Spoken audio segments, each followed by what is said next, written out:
everybody, I'm Andrew. And I'm Paul. And welcome back to the Fan Voice. So we wanted to do an episode, and I know we haven't done one in a really long time, but we wanted to do an episode talking about Steven Universe. Because we have been on a bit of a craze with the show, if you would. Yeah, I think a lot of people have been on a bit of a craze with Steven Universe. Yeah, if you haven't checked out Steven Universe, it is an absolutely fantastic cartoon for, many, many reasons, and we're going to kind of like brush over a lot of that. But specifically today, we're going to talk about Season 3 in general, which was very quickly covered over, well, I guess not kind of quickly covered over the summer. Yeah, it was almost entirely, I mean, they had a whole special that was basically all of Season 3 that was Summer of Steven. Yeah. And it took place July through August, late July through early August. Mm-hmm. And it was pretty awesome. Yeah. I'm not going to lie. Yeah. It was pretty awesome. I'm still quite spiteful about Steven Universe's release schedule. Because, I mean, look at our circumstances right now. Like, we've been hooked for a little while now, and, like, having to wait, like, through all of winter, I feel like it was, like, 4 to 6 months without anything. And then it's like, oh, here's, like, 30 episodes in 20 days. Yeah. And now it's going to pull back to a week, and it's like, what are my expectations supposed to be? Right. And I think that's one of the problems.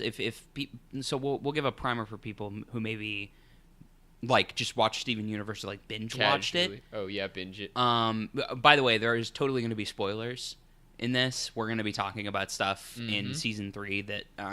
if you haven't seen, you're going to want to go check out before you probably hear us talk about it. So, yeah, spoiler alert. But also, if you guys were like me and you kind of binge-watched it and you didn't have to watch Paul, like, freak out about Steven Universe release schedule, you probably wouldn't know that their release schedule is bad. It's terrible. Yeah. And they'll do stuff like... Actually, I did kind of get to experience one. I got into the show late, and you obviously introduced me to it, and I binge-watched the crap out of it. Yeah. And we got to a point, we skipped some episodes and kind of, like, got me up to speed. And then we got to a point where it was like, okay, like, in, like, a week and a half, the new episodes are going to be coming out. And then it randomly airs on French TV, French Cartoon Network, like a week or a week and a half before it aired... Right. American? Yeah. Like, the Stephen Floats episode was not supposed to come out in that May section at all, but it did. And, I forgot what I was going to say. But it's, the release schedule is, like... Oh, yeah, I remember now. You said you believe that's mostly at fault to Cartoon Network, not the show itself, right? So I was going to say that, Cartoon Network is they're very bad about release schedules. I mean, Avatar: The Last Airbender went through, I think, a 3-month period where they didn't play anything, and then they played the last 4 episodes and they billed it as the finale of the series. That was Nickelodeon. Sorry, that was Nickelodeon. You're right. Yeah, but I do remember that. I never saw the end of Avatar live because it, like, disappeared. It felt like it disappeared, like, midway through Season 3. Wow, okay, so that's actually really telling that I mixed those up because there's examples on a lot of these networks, Cartoon Networks specifically, Nickelodeon, Disney Channel, and... Cartoon Network. Right, where there's just this lack of consistency, releasing them, and then, like, when they're going to be released kind of thing. Right. You said Teen Titans suffered from that a lot, right? Teen Titans definitely suffered from it. And, I mean, obviously Symbiotic Titan was a victim of that. Yeah. Because they did the whole thing where they were like, oh, well, now it's on Tuesdays. And they didn't tell anybody, and it would just randomly be on Tuesdays. And it's like, you can't do that and expect a show to do well. No, like, what are you doing? It's really weird. And Nickelodeon's done that. They did that with Avatar, and they did it with Korra. The difference with Korra, I think, was like they shortened the amount of episodes. They gave them more, but then they said, but it's going to be in 4 seasons. Yeah. So they had to cut down seasons 1 and 2, which they had already written. And they couldn't really air season 3 due to certain parts of it. Right. On TV kind of thing. Yeah. It's just a weird... There's weird circumstances with cartoons, and apparently it's not stopped because Steven Universe may be one of the best cartoons I've ever seen personally. Yeah. And I really like I love it. And it's getting the exact same treatment.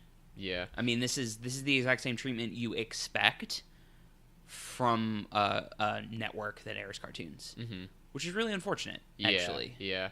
I'm hoping moving forward, like we got season 3 out really fast, and now there's just going to be consistent episodes out. I'm hoping they'll stay on track a lot better this time because Steven Universe has been growing really, really fast and huge in popularity. With our generation crowd, absolutely. I'm not definitely. I'm not sure about kids.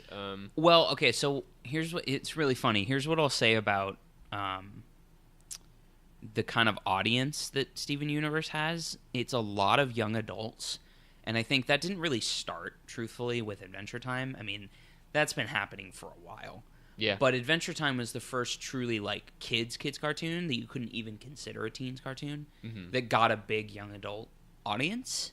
Yeah. And then I think Steven Universe is like the natural extension of that. Because, like, I don't know. I suppose Adventure Time, it was definitely very kiddish, but had these, like, weird randomist trends that hooked into a lot of young adults. But with Steven Universe, there's legitimately a lot to appreciate from the show, like a lot of mature and complex themes and like I agree totally attempts at like explaining things beyond like the child's age while at the same time like doing a pretty good job making it for kids still, kind of thing. And so that's what I was going to say is that my nephew loves the show. And he mostly just laughs at Steven because Steven is funny, which I agree with him. But then he likes watching it with his mom. Yeah. Who loves the show, by the way, which is awesome. My sister is amazing. But I mean, she loves the show, and so she's the one that was pushing to watch it. But he loves watching it. Right. So I think it's a great. I mean, it's just a great cartoon. Absolutely. And it's like Pixar had a lot of success with that, where they were like, well, we'll make these, animated movies for kids, but we'll also, make it for adults too. And they do a really good job with that. Inside Out is a great example. Absolutely. Inside Out is really kind of this weirdly moving, like, piece on emotion. Yeah. Really, at its heart, and like what that means and there's to you as definitely you're growing up. Like little complex analogies of like how the mind works that are just funny but at the same time very like true. It's good. And Steven Universe has a lot of that. Absolutely. And that's the good thing about it, because like it's definitely had the most mature concepts I feel like I've ever seen in a kid's cartoon, like pretty close to it. But at the same time, it still knows that the kids' audience is out there, so we still get a lot of cheeseburger backpack moments kind of thing, Right. Yeah, exactly. Yeah. Or Cookie Cat. Yeah, absolutely. Well, but then you have, and it's so great. Cookie Cat's a great example, because Cookie Cat was like a thing in very, very early on. First episode, right?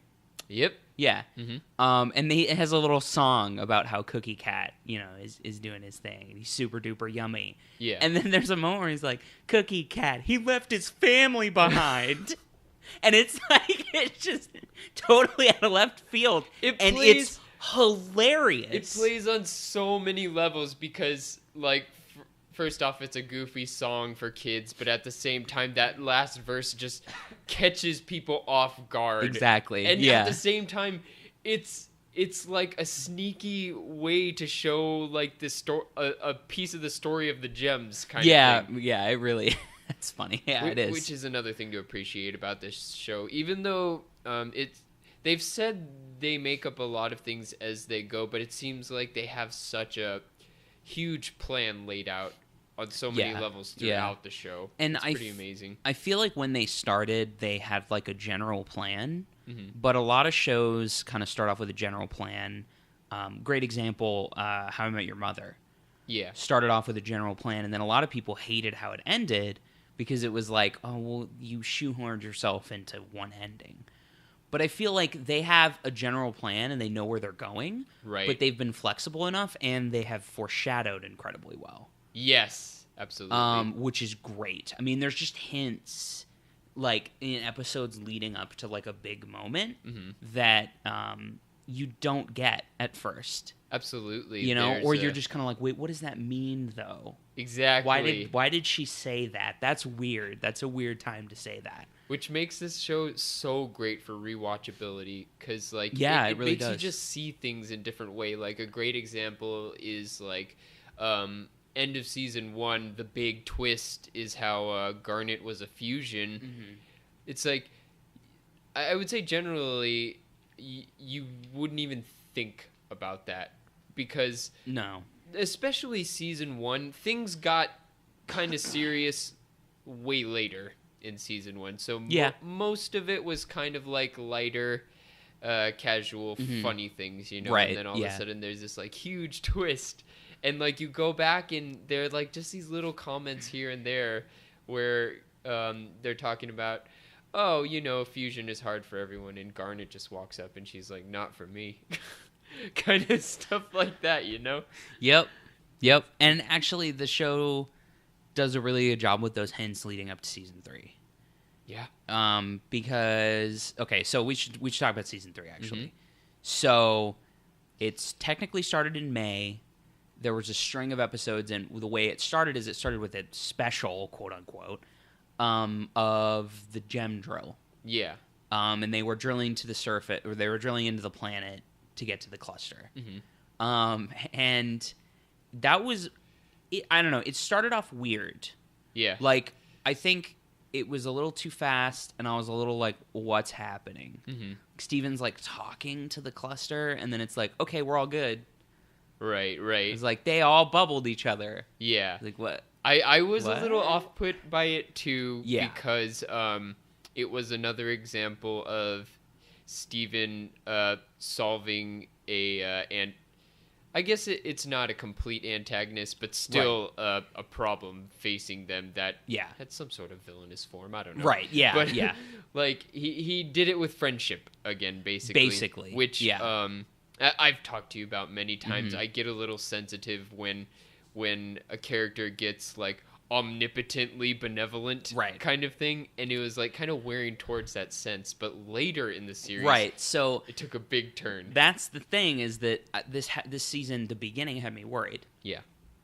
I didn't like the cluster ending. I actually didn't even really like the concept of the cluster. Really? Not really.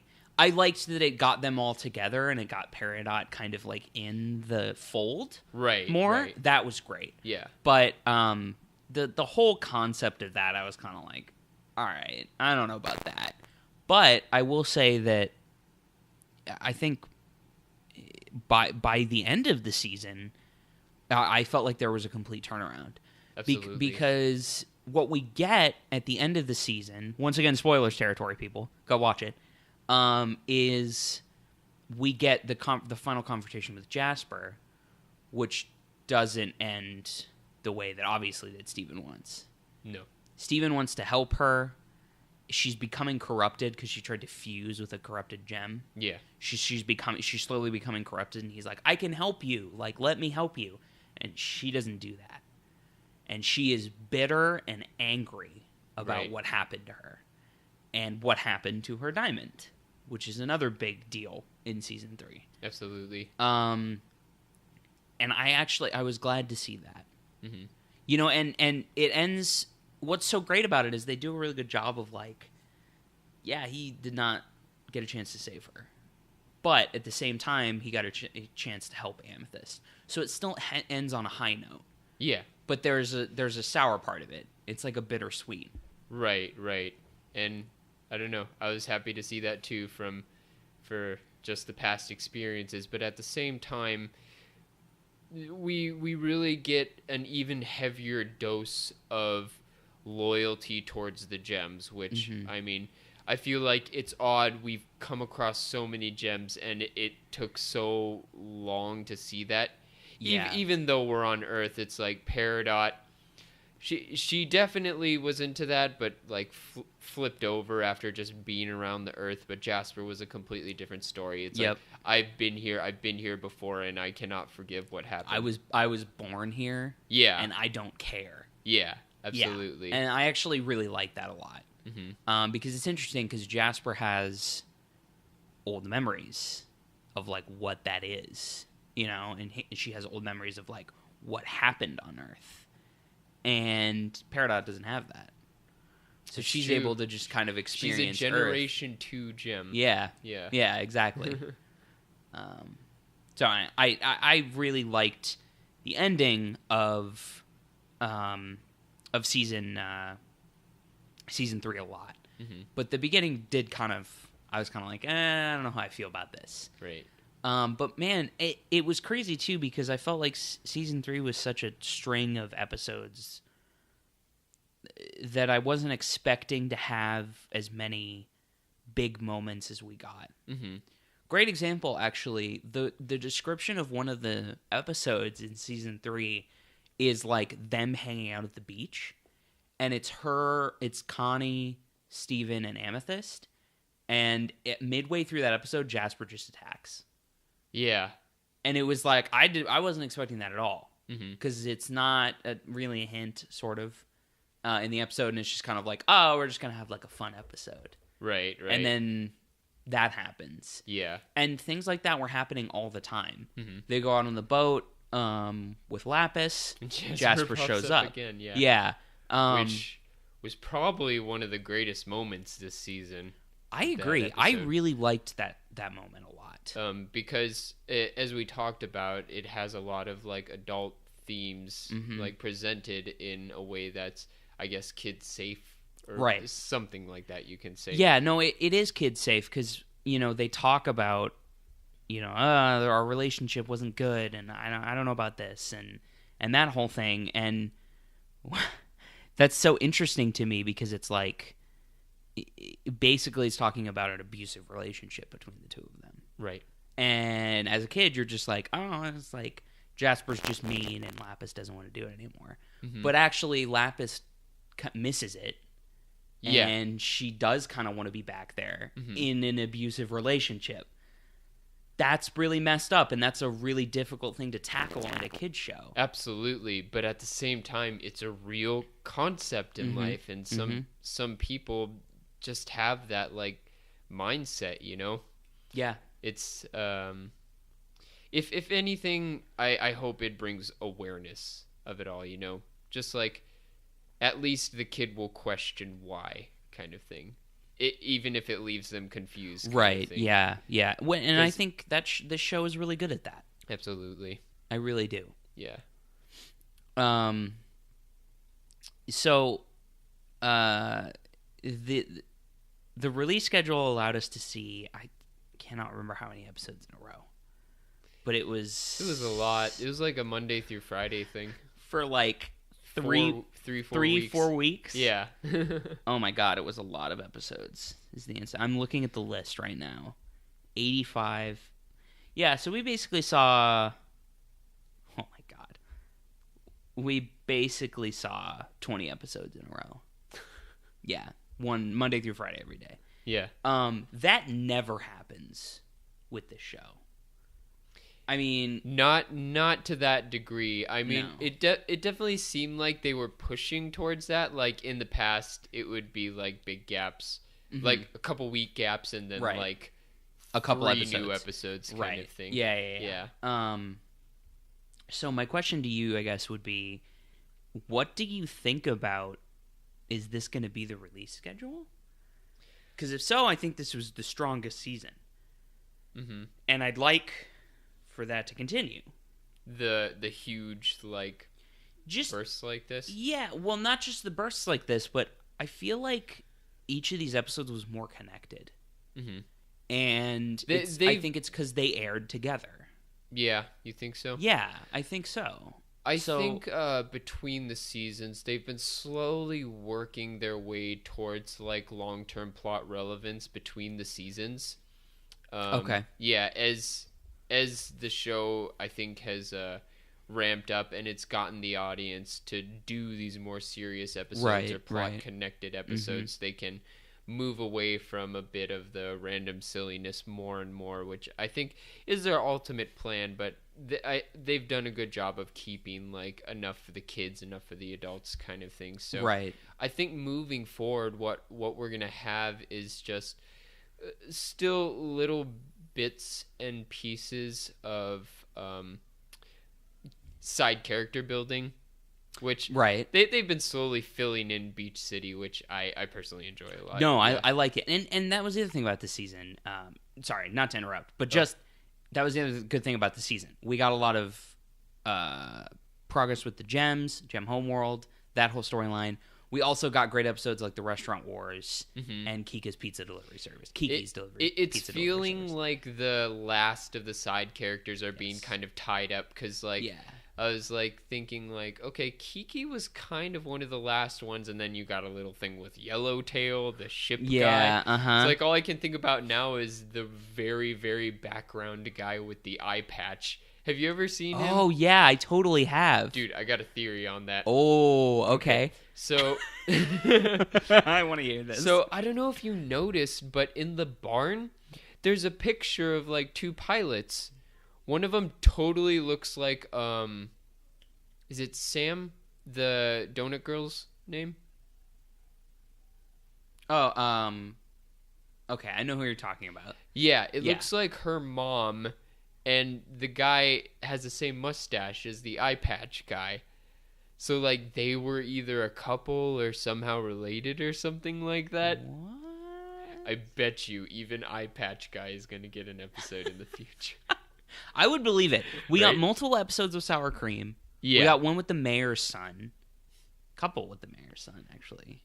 Yeah, the mayor and the mayor's son. Yeah, the mayor and the mayor's son. So, they fleshed other people out this season, too. Mm-hmm. And we managed to get, like, huge... I think my favorite episode this season... Well, you probably already know this, but... My favorite episode this season was Mr. Greg, which was the musical episode. Oh, yes. Which includes Pearl's soliloquy about, like... Just her hung up feelings over Rose and what she actually thinks about Greg. Yeah. And it's, like, 2 minutes and 15 seconds, and it's the perfect, like, character backstory and character development, like moving towards character development. It's incredible. It's so good. Now, I believe we're on the same page on this, but do you think her hung up feelings for this long are justified? Tough question. Mm-hmm. I don't know about justified, but I can see it. Maybe that's the way to put that. Yeah. I feel like justified is not that right because Greg didn't do anything wrong.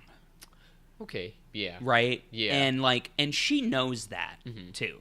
It's not like Pearl is not aware. Right. That, right. You know, she thinks that, you know, she treats him like crap and she's not interested in anything the guy has to say and she never believes in him. And she knows that it's not because he's a terrible person. It's just because she's hung up on that. Right, absolutely. Which is, I think, part of what the song is about. Mm-hmm. You know? Yeah. So, yeah, I don't know about justified. Yeah, that's true. But everybody, it's the interesting thing to me is that even the Gems are human-like. Pearl has very human emotion. Yeah. And I can totally see myself being in that position. Mm-hmm. You know?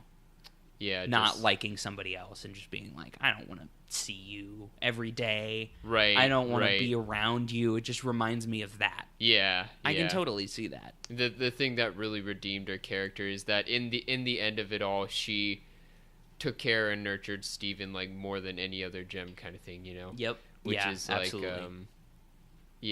She definitely was kind of off put to Greg, but at the same time, like, really embrace Steven, which is really great. But at the same time, I guess justified wasn't the right word, but I understand her still having feelings about Rose and stuff like that. No, definitely. Yeah. Absolutely. I mean, from what we've seen from Rose, she inspired a lot of people. Right. And in admiration is the right word to use, I think. Yeah, absolutely. Inspires a lot of admiration from all of these different people. But the strange thing about this is we've gotten this in bits and pieces, but I feel like harder in this season more than any other is like I feel like there are little hints here and there about Rose keeping secrets or Rose doing this one thing. Right. The big reveal, well, there was a couple big reveals in this about Rose. Was like, first off, her basically taking out Bismuth and like keeping her off to the side without telling anybody. Which is a great moment and a great episode. Yeah. It was a great 100th episode, actually. Oh, it was fantastic. Because it was just like it was like a one-off. They kept it contained, but also it's a big revelation. Yeah. And I think there's more coming about Rose. Mm-hmm. Because I think that was the turn. Yeah. Because you kind of get, before Bismuth, you do kind of get those weird moments where it's like, really? She did that? Seems weird, but okay. Mm-hmm. And then Bismuth seems like the turn, where it's like, yeah, Bismuth isn't right to make the breaking point and try to use it. Because she's going to murder gems. Yeah. And, like, take their life away. I mean... But I think, what I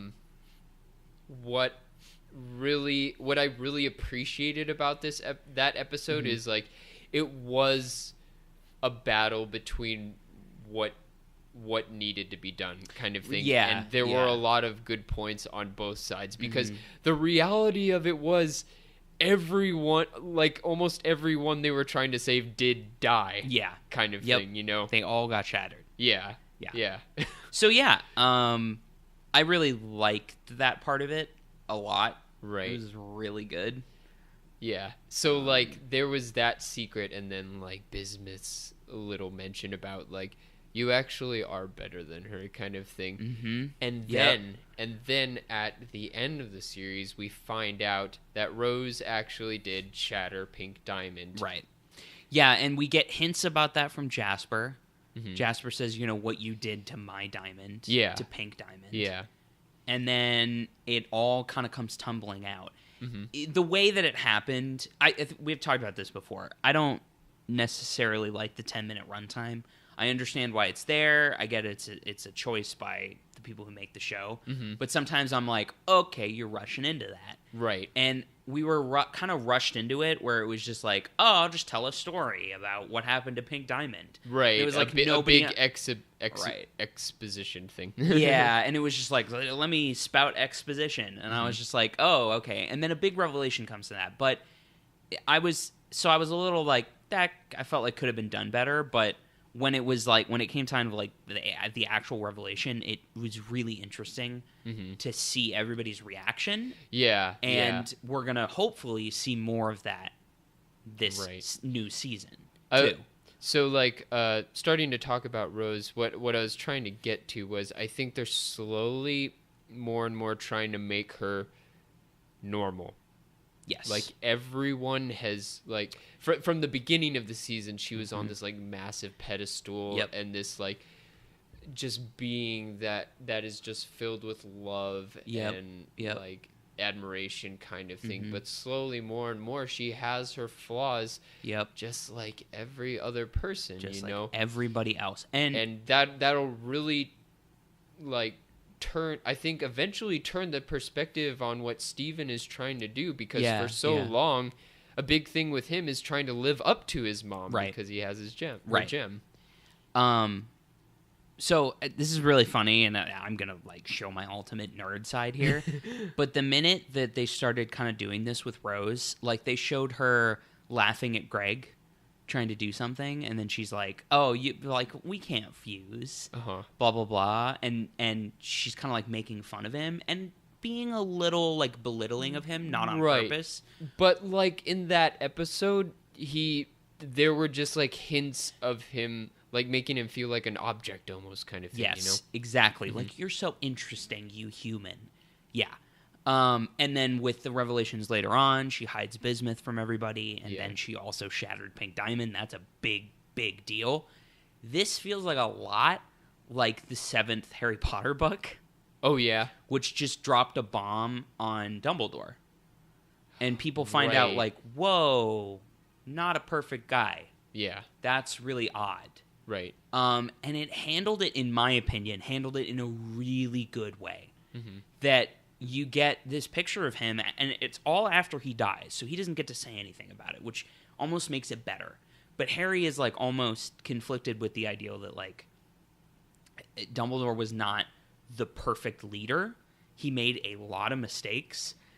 And even more so than that, he dabbled with, like, dark wizards and stuff when he was younger. He hid his little sister from people, like... Which is, like, a huge... It's a huge struggle at that point, because he's basically gone through, like, almost 6 books of him being, like, and unexplainably him. right all the time. And, kind of thing. And everybody trusting Dumbledore with everything. Right. Including their lives. Yeah. And then at the end, with the final book, you kind of, like, realize, well, he's obviously not perfect. Which you should have known from the other 6. Like, you should have been reading it and going, that's why I liked the 7th book so much in that respect. Yeah. Because you should have been reading it and going, why is this man so perfect? Like, then you get to the 6th book and you're like, well, he's not perfect, but wow, he just sacrificed himself. Well, yeah, he's perfect. And then you get to the 7th and you're like, well, of course he's not.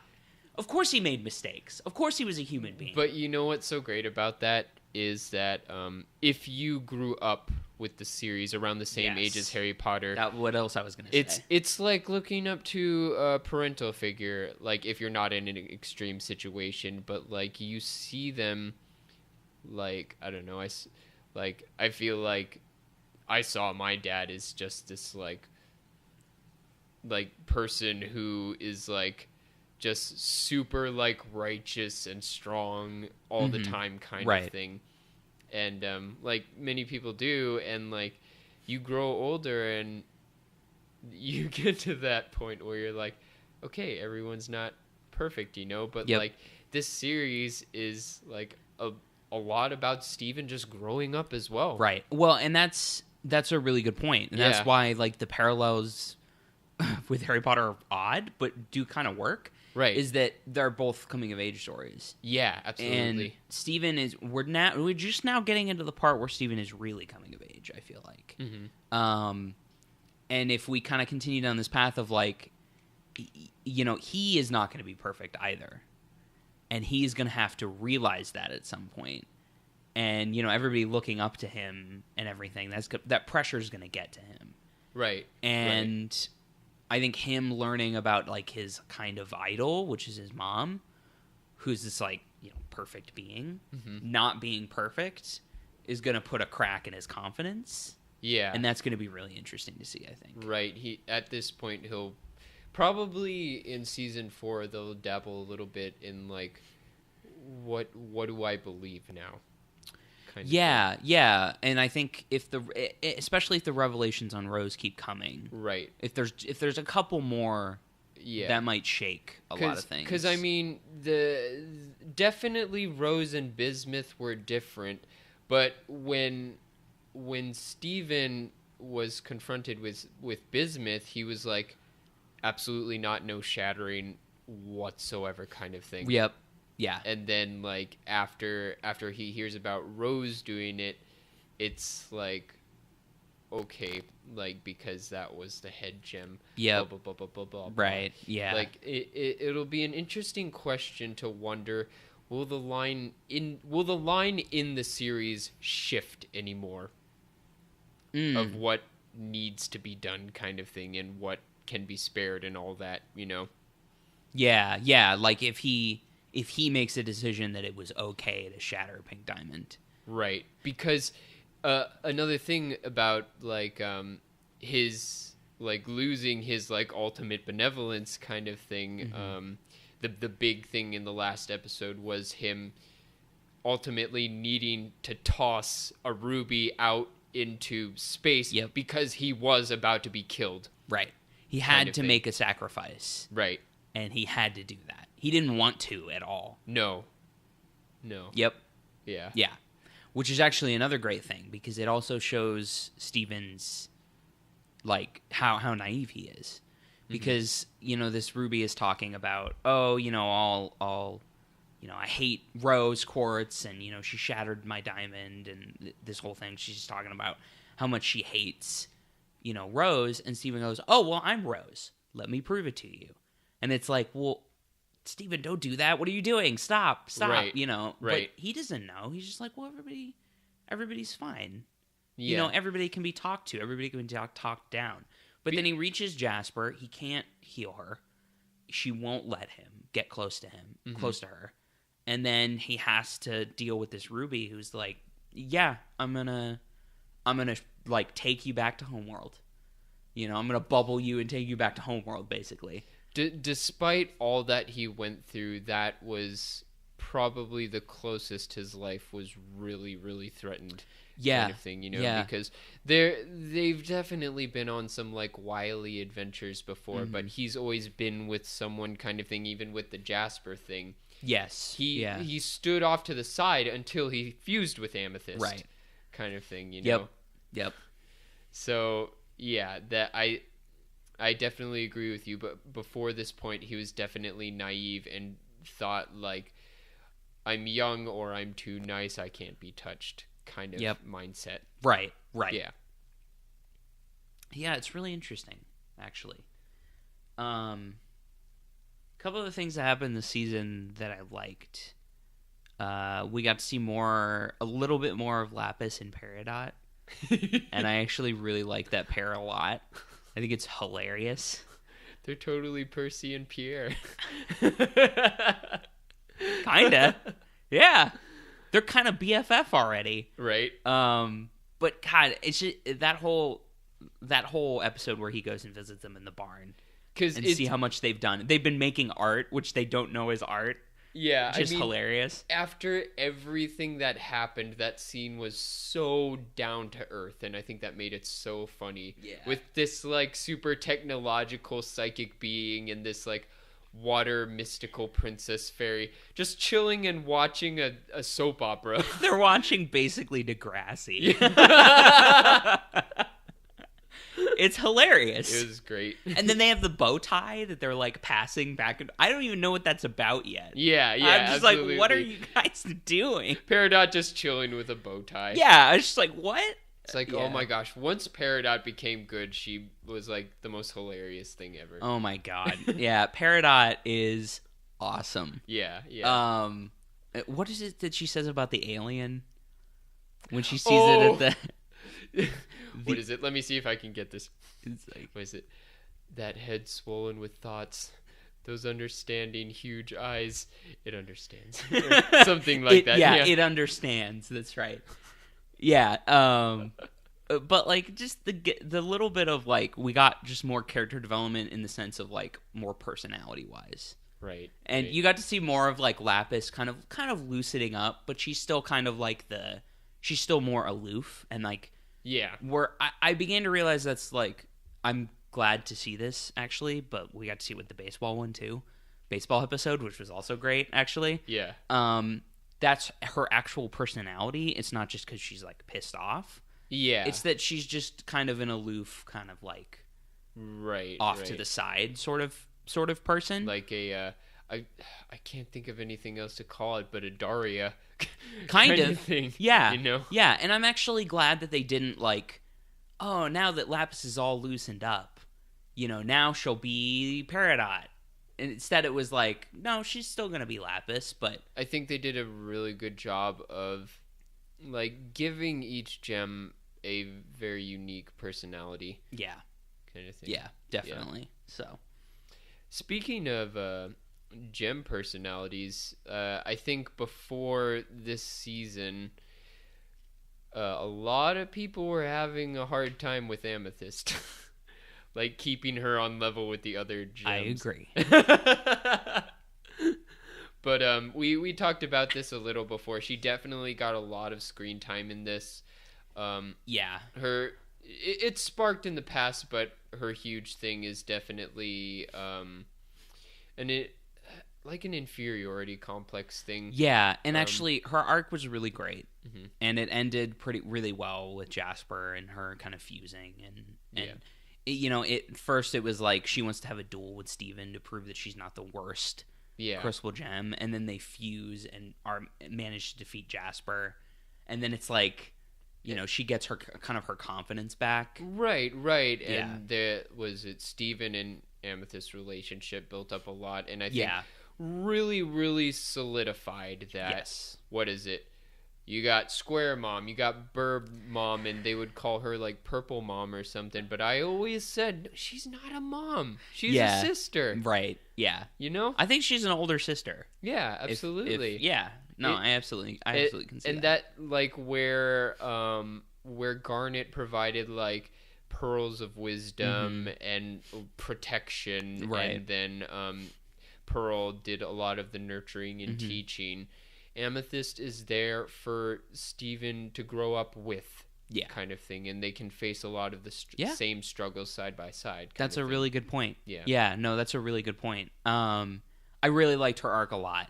Yeah. And I'll go ahead and say, like, in the episode, the Shorty Squad episode, where it's her, Peridot, and Steven, and they go to the pier, and they hang out and they ride rides, do all that stuff.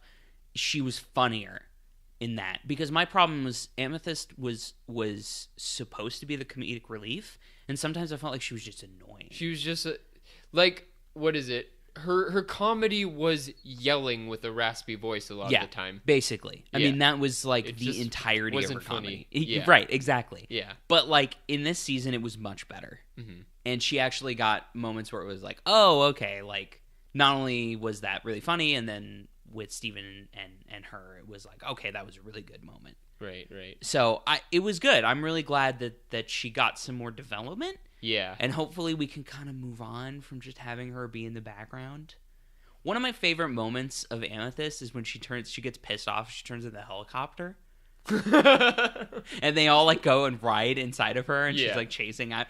Get in. It's amazing. And I want them to do more of that. And I felt like the end of season 3 was more of that. Yeah. And it was less, like you said, yelling with a raspy voice. Right. Just her like whole demeanor is slowly getting more developed. Yeah, definitely. It just took a little longer, So I don't know. I was kind of thinking about I did not expect Lapis and Peridot to start getting along so quickly. So I was thinking that Amethyst and Peridot would fuse at some point, because like despite all this, out of the 3 gems, Amethyst is definitely the one Peridot gets along with the best. Yes. I absolutely agree. But now that they're like roomies, and they would be like the most powerful gem ever. I really think that's true. Like Lapis is already, but like, was it Peridot's newfound powers like coincide with that pretty well, right? You have power over water and metal. It's like shit. Get the hell out, everyone. I know, that's crazy. Oh my gosh, that's gonna be intense. But another thing we talked about a little was how Lapis might deal with fusion in the future after being in that really unhealthy fusion before. Yeah, we did talk about that a little bit, where it's like she was with Jasper trying to keep her contained, essentially, which is a really messed up relationship. Right. And she comes out of that and she's like, I don't ever want that again. So how once again, it's using fusion as an allegory for relationships, right? That they've done so well in the past that they can totally do more with. Yeah, like will we see, like, if Peridot and Lapis fuse, will we see a thing where like Lapis subconsciously just tries to be too dominant? Or something like exactly. That? Tries to like kind of take over, like her personality kind of takes over the fusion. Right. That would be fascinating. Yeah. Yeah. It would definitely be an interesting new dynamic, because I feel like with Lapis and Jasper, both sides were kind of messed up and there wasn't quite a victim, but like the way in Peridot's current predicament, she's super nice and soft right now. So like, Yeah. if that were to happen, she'd definitely be this like victim, and a perspective that we wouldn't see before, where like Right. there is a party actually scared for themselves in a fusion. Yep. It's hard to say if they'll do that, because that will be another darker notch. Yes. But if you were to ask me before, in like season 1, Right. I would never say that, oh yeah, in season 3 they're going to talk about an abusive relationship. Yeah. Yeah, that's a really good point. And that's why I kind of think that there's a possibility that stuff is still coming. Yeah. Like, there absolutely is. And you're right. I think like them doing the thing with Jasper and Lapis proves that they're not going to shy away from stuff. Yeah. And I mean, that happened with Avatar too, where, you know, the first season of Avatar: The Last Airbender is sort of still kid show, but then there's kind of a dark moment at the end. But season 2 gets really dark by the end. Yeah. And desperate. Mm-hmm. You know, she shoots him in the back while he's in the Avatar state. Right. And you're basically left with like, he's dead. Aang is gone. And Ba Sing Se just fell, and everybody's screwed. Yeah. You know, and they weren't going to shy away from that at all. Right. We haven't gotten to that point in Steven Universe, because Steven Universe, the theme of hope is too ingrained in the show to do something as extreme as that, I think. Where it's like all is lost. Like, I don't think they'll ever really get to that point. But as far as going darker, I think they've proven that they're gonna go darker. Technically, they have gotten past the loophole of murder, which Last Airbender couldn't do. Yeah, you know, it's a really good point. But getting older, I definitely had a huge hang up about the ending of Last Airbender. It's still not my favorite, but as learning about the back process of all that and what's taboo in a kid show kind of thing, mm-hmm. I definitely way more appreciate their efforts for finding a solution to get around this. Like, they were plainly saying, we're not allowed to kill someone. How do we still make this good? Exactly. Kind of thing. Yeah. And it's the same thing with Steven Universe, where, like, I think that's, like, I've come to appreciate that as one of, like, the biggest things in kids shows or movies is finding these ways to like create or bring about these mature concepts without alerting the rating system kind of thing. Yeah, and you know, you're right. I think the best kid shows do a really good job with that. Yeah. And Steven Universe has done a fantastic job. They do a really good job with that. We've gotten loopholes for murder, sex, abusive relationship. Yeah. Kind of thing. Yeah. It's crazy. And they're really good. Like, they're an allegory that anybody, you know, over the age of 18, probably even younger than that, can understand and be like, oh my God, that's really good. Yeah. And for a kid, it makes them think about it. Right. You know? Right. And it makes them think about, like, why is that not okay?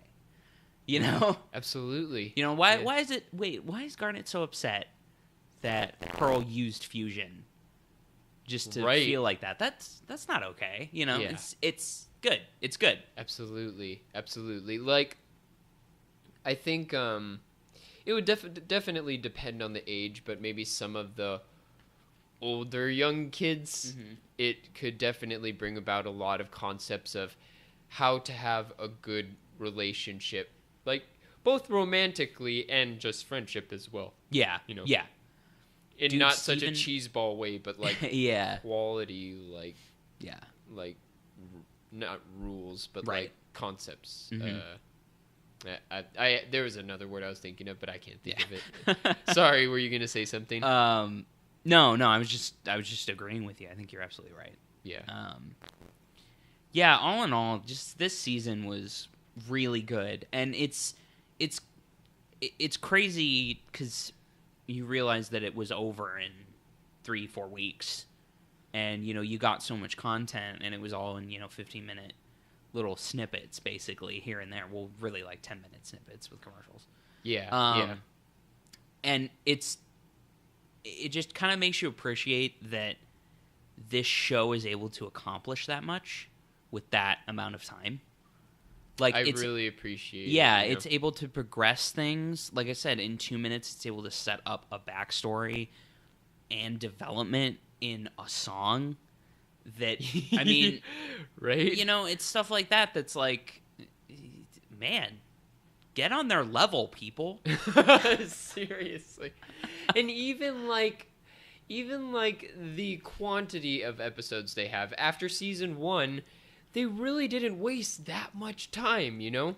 No, they really didn't. And season 1 set things, I'm beginning to appreciate this more and more, set things up really well. Mm-hmm. It was funny, it was silly, but it was needed in a lot of ways. Yeah. Because it establishes the whole town, it establishes all the gems, it establishes all of the things that then it is going to throw out until you are wrong. Right. And since it had that first season to set those things up, then it's a bigger deal when it's like, oh, actually, there was a huge gem war and lots of people died and, you know, your mother, you know, stuff like that. You feel more for Steven as he's going through things. Absolutely. Like it's like, I've come to feel this way after watching a lot of sitcoms, is like, you don't realize it until you're like way in the journey, but like these silly episodes or these fun episodes, I feel like does a great merit to the empathy of the characters. Mm-hmm. You know, and before you know it, you're really, really tied to them, looking back on all these times you had with them, and before you know it, their lives are threatened, or like, oh my gosh, I'm like really like starting to feel something now. It gives them character. Right. And I'm really glad that they're not ignoring that. You know, they're doing these character episodes with Kiki and with Sour Cream still. Yeah. And, you know, with whoever they can find. And then they're still developing characters like Pearl and Amethyst. Absolutely. And, you know, and that's great. I feel like even with the silliest episode now, there's a bit of purpose in every single episode. Yeah. You know? Yeah, I agree. Totally. A little development in a side character, or a newfound power in another character, right? Or a small hinting to the past, or something like that. You know. Yep. Yeah.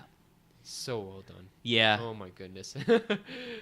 So man, that's Steven Universe season 3. Yeah, it was fantastic. There was one last question. Okay. I kind of had on my mind.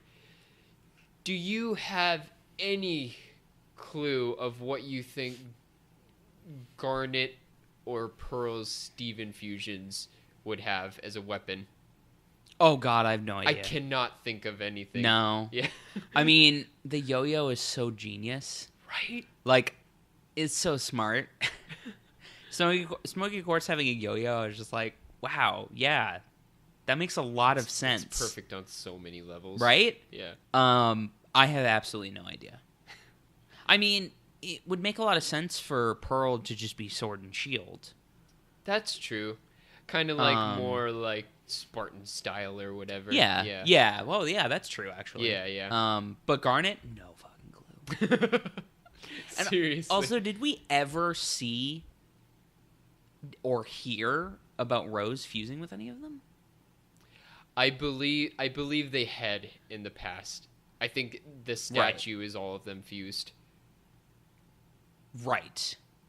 So, huh. Oh, and she fused with Pearl. Oh, yeah, duh. Rainbow Quartz. Yeah, of course. Which, I wish I saw that weapon. Right? I wish I saw her actually fight. Right? Okay, so I don't know. That might give us some of a hint. That's true. That's true. Yeah. Yeah. I completely forgot about that. How did I forget about that? Yeah.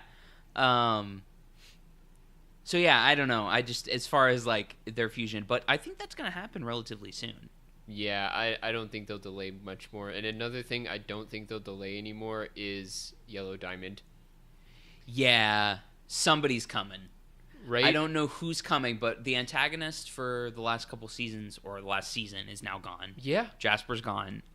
Peridot's good. The rubies are taken care of. Like, somebody's coming. Yeah. I don't know who it's going to be. It's going to be bad. It's like, okay, my Jasper's gone, my rubies are gone. I just got called a Claude. Yeah. I need to do something now. I just got called a Quad. Oh God. You know, I realized how like great of an insult that is specifically to a gem, because it's a chunk of dirt. Yeah. Right. It like took me so long to realize that, because I was so hung up on this concept that like, oh, Rebecca Sugar's just a Game Grumps fan.